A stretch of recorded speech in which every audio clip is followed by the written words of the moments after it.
മൂപ്പരോട് ചോദിച്ചല്ല, സമസ്ത മുഷാവറയിൽ seat ഒഴിവുണ്ടോ? മുഷാവറയിൽ seat ഒഴിവുണ്ടോ ചോദിച്ചു. മൂപ്പരിങ്ങനെ മനസ്സിലിങ്ങനെ ചിരി ഉള്ളിൽ പിടിച്ച് വെച്ചിട്ട് ചോദിച്ചല്ലോ, എന്തിനാ? അല്ല, എനക്ക് വേണ്ടിയിട്ട്. അയാള് പറയണ എന്നെ ഒന്ന് മുഷാവറയിൽ മെമ്പറാക്കാൻ വേണ്ടിയിട്ട് സീറ്റ് ഒഴിവുണ്ടോന്ന്. ആരത് ആഗ്രഹിച്ചിട്ട് കാര്യമൊന്നുമില്ല, ആഗ്രഹിക്കാതിരുന്നിട്ടും കാര്യമില്ല. അതിങ്ങനെ ആർക്കെങ്കിലും ചായ വാങ്ങിക്കൊടുത്താലോ അല്ലെങ്കിൽ ആരെങ്കിലും പോയിട്ട് സൽക്കരിച്ചാലോ അവരെ കൊണ്ടുപോയിട്ട് ഇതിലിരുത്തും. അല്ലെങ്കിൽ ഇവിടുന്ന് വാർഡ് തലത്തിൽ പ്രസിഡന്റായി, പിന്നെ താലൂക്കിലായി, പിന്നെ മണ്ഡലത്തിലായി, പിന്നെ ജില്ലയിലായി, അങ്ങനെ വരുന്നതൊന്നുമല്ല ഇത് ഇൽമു കൊണ്ടും തഖ്വ കൊണ്ടും മുന്നിട്ട ആളുകൾ ആരാണോ എന്ന് ആരും തീരുമാനിക്കുന്നതല്ല. ശംസുൽ ഉലമ പറഞ്ഞിട്ടുണ്ട്, അത് അല്ലാഹു സുബ്ഹാനഹു വ തആലാന്റെ ഔലിയാക്കൾ തീരുമാനിക്കുന്നതാണ്. അപ്പൊ അവരെ പേര് തനിയെ ആ ലിസ്റ്റിൽ വരുന്നല്ലാതെ കണ്ട് പിന്നെ ഇതിനെ ആരെങ്കിലും പിടിച്ച് ഉണ്ടാക്കുന്ന ഒരു കാര്യമൊന്നുമില്ല. അങ്ങനെയൊന്നും ആരും വിചാരിക്കരുത്. ആർക്കും വന്നിട്ട് കയറിയിരിക്കാനുള്ള ഒരു സ്ഥലമൊന്നുമല്ല. അങ്ങനെ ആയാൽ പിന്നെ ഈ ദീനിന് എന്താണ് നിലനിൽപ്പുണ്ടാവുക? അതാണല്ലോ ഇപ്പൊ നിങ്ങൾ നോക്ക്, ഓരോ ആളുകള് ഓരോ ദിവസവും ഓരോ പ്രസ്താവന ഇങ്ങനെ ഇറക്കിക്കൊണ്ടേയിരിക്കുകയാണ്. ഇതിന്റെ ഇടയിൽ നിങ്ങൾ കേട്ടു, ഒരു കൊല്ലം മുമ്പ് റബീഉൽ അവ്വല് ഇങ്ങനെ ഭക്ഷണം കൊടുക്കലും അങ്ങനെ വലിയ പരിപാടിയൊന്നും ആക്കാൻ പാടില്ല, ഒരു ലഡു കൊടുത്താൽ മതി. ഞാൻ അയാളെ ലഡു മുസ്ലിയാരെന്നാ വിളിക്കല്. പിന്നെ അല്ലെങ്കിൽ പിന്നെ അത് ഭയങ്കര ദേഷ്യം വന്നിന് അവർക്ക്.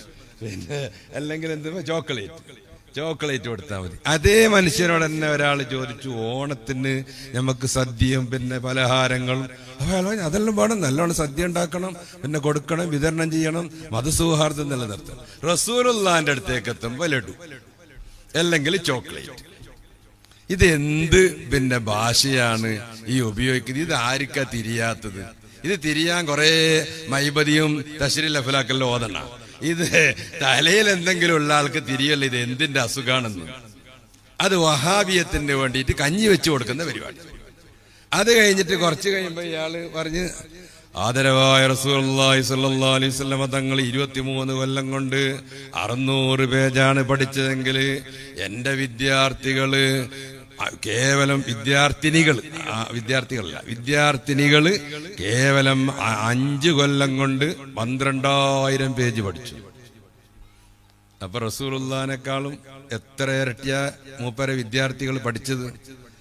ഞാൻ അയാളുടെ സതുദ്ദേശമൊന്നും ചോദ്യം ചെയ്യുന്നില്ല. ഒരു പക്ഷെ നല്ല ഉദ്ദേശത്തിൽ അയാൾ പറഞ്ഞതായിരിക്കും, റസൂലുള്ളാഹി സ്വല്ലല്ലാഹു അലൈഹി വസല്ലം തങ്ങൾക്ക് ഉണ്ടായതിന്റെ ഒരു ഗുണം നിങ്ങൾക്ക് ഉണ്ടായിട്ടില്ല എന്നെല്ലാം പറഞ്ഞിട്ട് ഉദ്ദേശത്തിലായിരിക്കും അയാൾ പറഞ്ഞത് എന്ന് പിന്നെ അയാൾ ന്യായീകരിക്കലുണ്ട്. അയാൾ ന്യായീകരിക്കുന്നതിന് ഞങ്ങൾ അംഗീകരിച്ചാലും ആ വാക്ക് പറയാൻ പാടില്ല. പരിശുദ്ധ ഖുർആനിൽ എന്താ പറഞ്ഞത്? യാ അയ്യുഹല്ലദീന ആമനൂ ലാ തഖൂലൂ റാഇനാ വഖൂലൂ ഉൻളുർനാ. അള്ളാഹുവിന്റെ റസൂലിന്റെ സഹാബത്തുൽ കിറാം നബി തങ്ങളുടെ അരികിൽ വന്നിട്ട് പറയും, റായിന റായിന എന്ന് പറയും നബി തങ്ങളോട് സല്ലല്ലാഹു അലൈഹി വസല്ലം.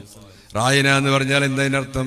ഞങ്ങൾ ശ്രദ്ധിക്കണം, ഞങ്ങളെ കൂട്ടാക്കണം നബിയെ, ഞങ്ങളെ കൈവിടരുത്, ഞങ്ങളെപ്പോഴും നോക്കണം എന്നെല്ലാണ് നമ്മളെ ഭാഷയിൽ പറഞ്ഞതിന്റെ അർത്ഥം. അങ്ങനെ സഹാബത്ത് വന്നിട്ട് നബി തങ്ങളോട് പറയും റായിന റായിന. ഇതാര് കേട്ടു? ജൂതന്മാർ കേട്ടു. ജൂതന്മാര് വന്നിട്ടും പറയാൻ തുടങ്ങി നബിയോട് റായൻ റായൻ റായൻ റായൻ എന്ന് പറഞ്ഞാൽ ഓരോ ഭാഷയിൽ അർത്ഥം എന്തെന്നറിയോ? നമ്മളതാ തല്ലാക്കുമ്പോ ഉപയോഗിക്കുന്ന ഒരു വാക്കുണ്ടല്ലോ, അതിപ്പോ ഇതിലൂടെ പറഞ്ഞുവിടാ, പ്രത്യേകിച്ച് ലൈവ് ഉള്ളത് കൊണ്ട്.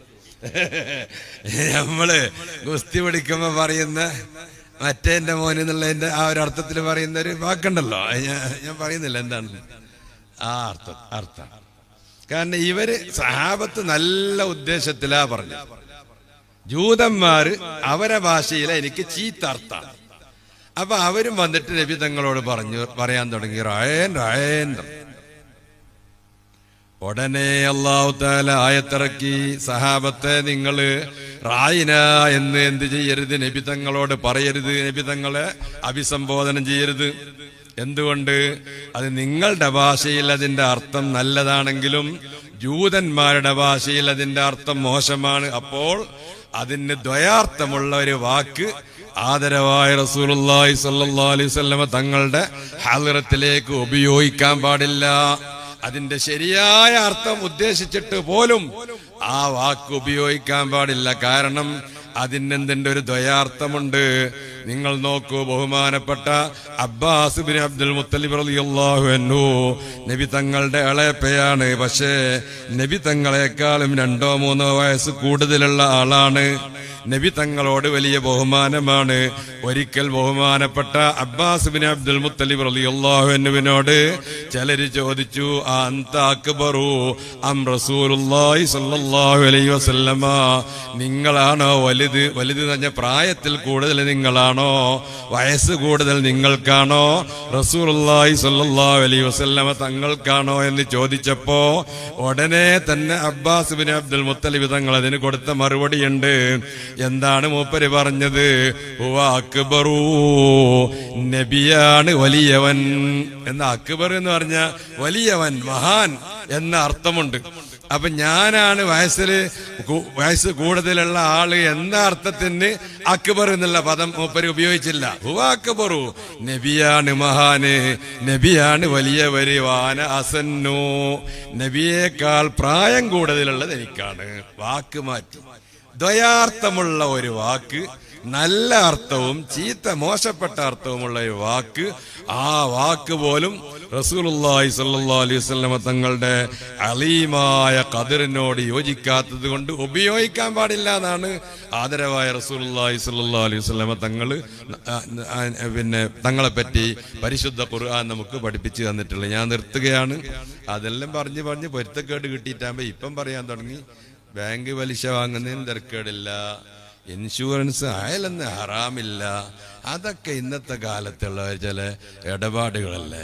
ഈ ഭാഗത്തിൽ നിന്നും അള്ളാഹുവിന്റെ ദീനിനെ ഒരു ഭാഗത്ത് ജമാഅത്ത് ഇസ്ലാമിക്കാർ, ഒരു ഭാഗത്ത് മുജാഹിദ്, തബ്ലീഗ്, ഖാദിയാനി, അങ്ങനെ എന്തെല്ലാം വിദ്യാത്തിന്റെ ആൾക്കാരും അതുപോലെ തന്നെ മോഡേണിസ്റ്റുകൾ, എക്സ് മുസ്ലിമീങ്ങൾ, അങ്ങനെ കുറെ ആളുകൾ അങ്ങനെ ദീനുൽ ഇസ്ലാമിനെ നശിപ്പിക്കാൻ വേണ്ടിയിട്ട് പല ഭാഗത്തിൽ നിന്നും ആളുകൾ വരുമ്പോ എന്നെ പ്രിയപ്പെട്ട മോമിനിങ്ങളെ, നമ്മളെ ഈമാനിനെ നമ്മൾ സലാമത്താക്കണം.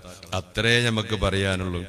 അതിതാ സമസ്ത കേരള ജമിയത്തുൽ ഉലമായുടെ ബഹുമാനപ്പെട്ട കണ്ണിയത്ത് ഉസ്താദ് ശംസുൽ ഉലമ മഹാനവറുകളൊക്കെ കാണിച്ചു തന്ന ആ ശരിയായ വഴിയിൽ അതിൽ നമ്മൾ അടിയുറച്ചു നിൽക്കണം. അതാണ് അതിന്റെ ശരിയായ വഴി. കണ്ണിയത്ത് ഉസ്താദൊക്കെ എത്ര വലിയ മഹാനായിരുന്നു. അവരെ പോലെയുള്ള ഒരു മഹാന്മാര് നേതൃത്വം നൽകിയ വേറൊരു പ്രസ്ഥാനയുടെ ലോകത്തുണ്ടോ? പിന്നെന്തിനാണ് നമ്മൾ സമസ്തയിൽ നിന്ന് മാറുന്നത്? സമസ്തയെ നമ്മൾക്ക് ഉൾക്കൊള്ളാൻ കഴിയാത്ത എന്തുകൊണ്ട്? അല്ലാഹു തൗഫീഖ് നൽകട്ടെ.